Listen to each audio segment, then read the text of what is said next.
Now on a special edition of KGW News, Portland's Lloyd District faces another round of violent crime.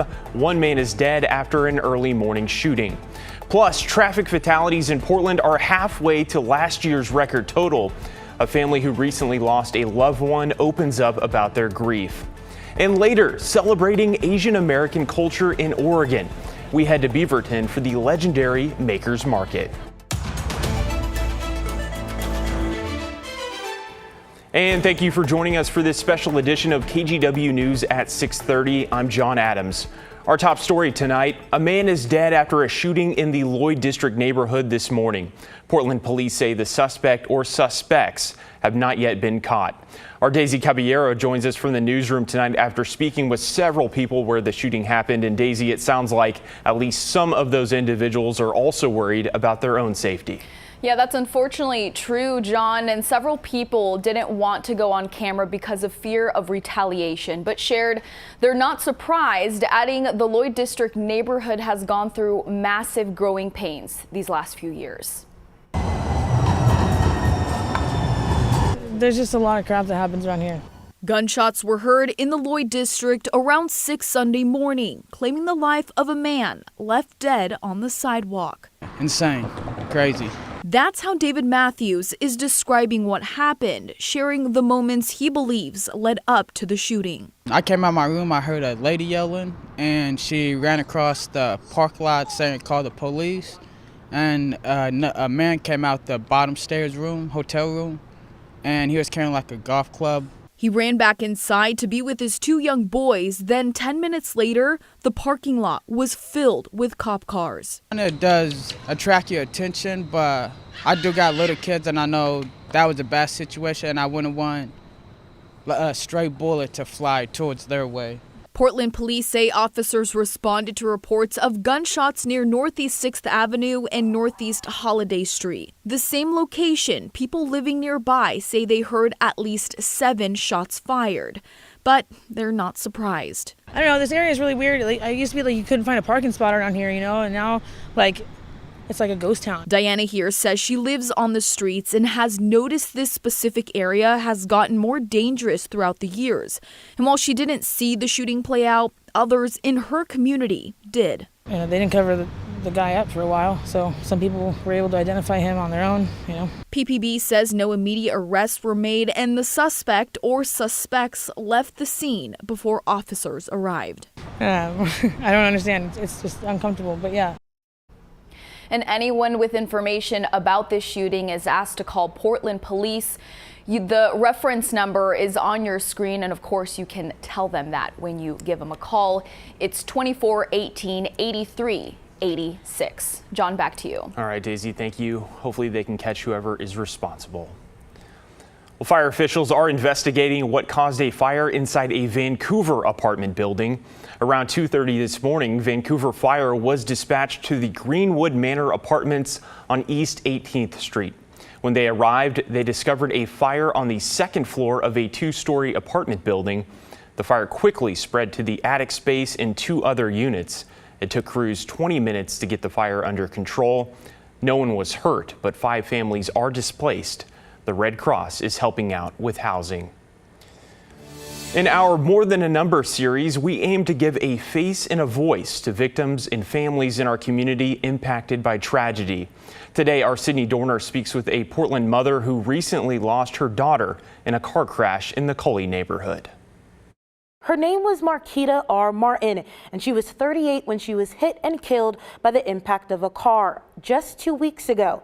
At the time of her death, Portland had already seen over 30 traffic fatalities this year, and more than 10 were just like hers. People were killed while just walking the street. Marquita was the light of our life. She was beautiful. She was intelligent. Car collisions that turn deadly are unfortunately common here in the Rose City. Exactly 2 weeks ago, Kimberly Branson experienced that grief personally, receiving a call from her relative that her daughter, Marquita R. Martin, was killed and hit by a car on 58th Avenue and Northeast Lombard, right where the intersection meets Holman Street. She was screaming into the phone and I was trying to understand what she was saying. And once I gathered what she was saying, she's gone, Mom. The person who hit Martin was driving a 2015 Nissan Altima, initially stopping, then going to a nearby gas station to call police and waiting for them to arrive. Right now, no arrests have been made as the investigation continues. Surveillance footage has to be gone over. Witnesses still have to be spoken to. A lot of people have come forward to talk about it. Martin's parents have hope they'll get answers, but more importantly, want the city to take a closer look at deaths caused by cars. Even when we had the vigil for her on that Friday night before we left to come back home, the cars were going past there so fast. And it's dangerous. It's very dangerous. And that's something that needs to be looked at before someone else loses their life.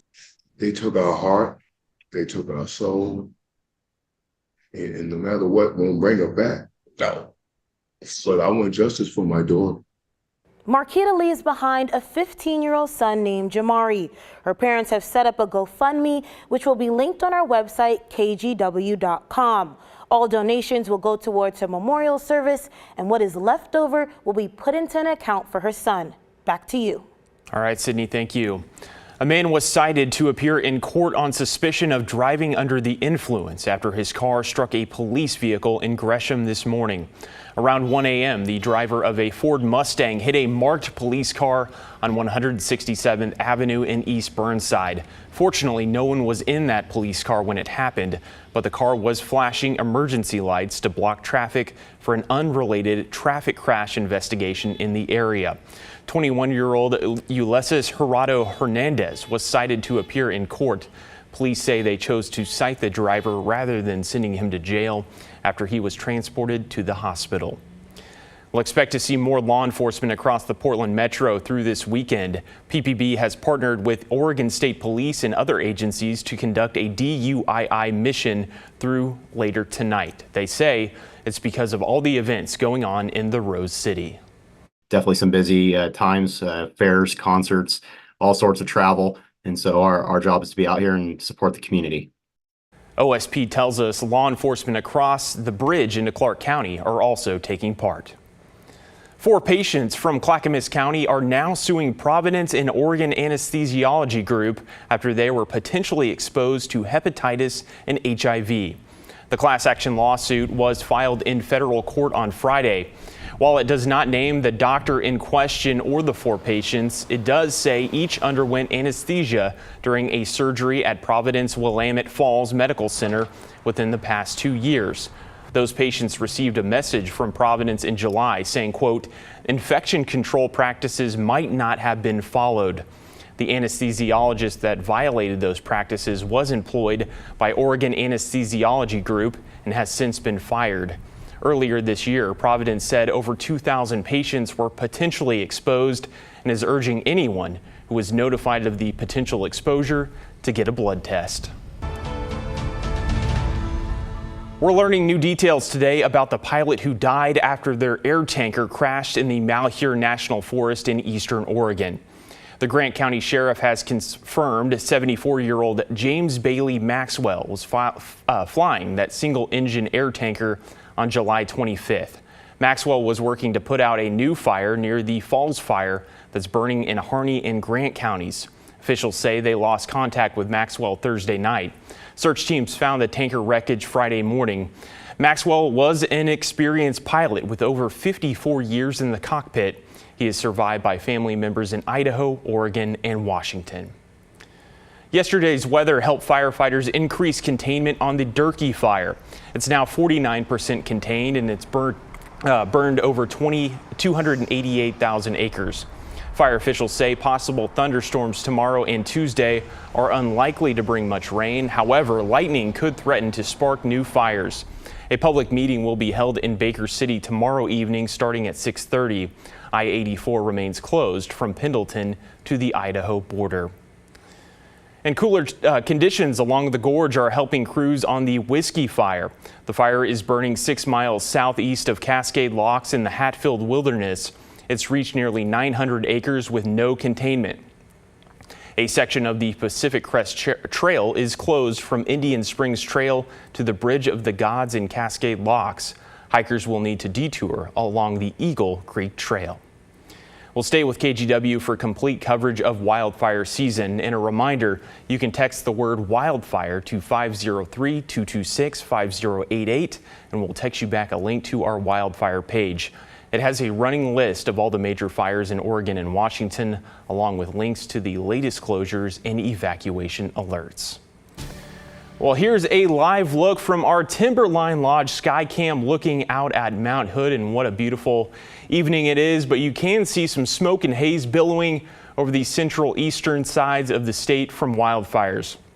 Meteorologist Joe Ranieri is here to explain if some of that smoke's going to clear out by tomorrow. Joe? Well, things will improve a little bit. Now, the one thing that is improving is the air quality, at least for the watches and warnings. Those have since expired, but we are going to be seeing some changes heading into Monday. It's not going to be feeling like late July. It's going to be feeling more like fall with some cool and showery conditions as this cold front moves down from British Columbia and the Gulf of Alaska. It's bringing in some scattered showers. Rainfall amounts going to be anywhere from 1/10 to an inch to 1/4 of an inch. So this all starts getting started right around 8 in the morning tomorrow. So as you get ready to hit the road along the coast, you will be seeing some wet conditions. And by the time it moves into the metro area, it could be broken up a little bit. But regardless, it's going to be cool and cloudy to start off the last Monday of July, believe it or not. And those showers will carry over at times throughout the later part of the afternoon and into the evening hours as well. So a fall feeling for tomorrow, staying cool with some scattered showers.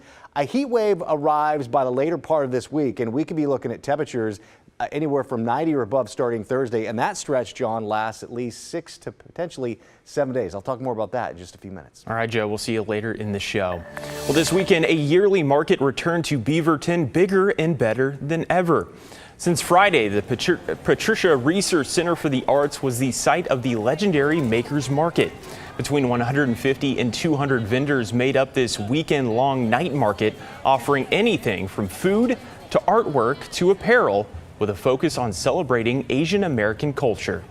It's a really great opportunity for a small business, especially for some of us that are online businesses. We don't have brick and mortars, to be able to meet customers and be like customer facing and interact and then just be in community together. And I think also a really special place to come where all of us feel like we belong. Well, throughout this weekend, there were also live performances, film screenings, and workshops.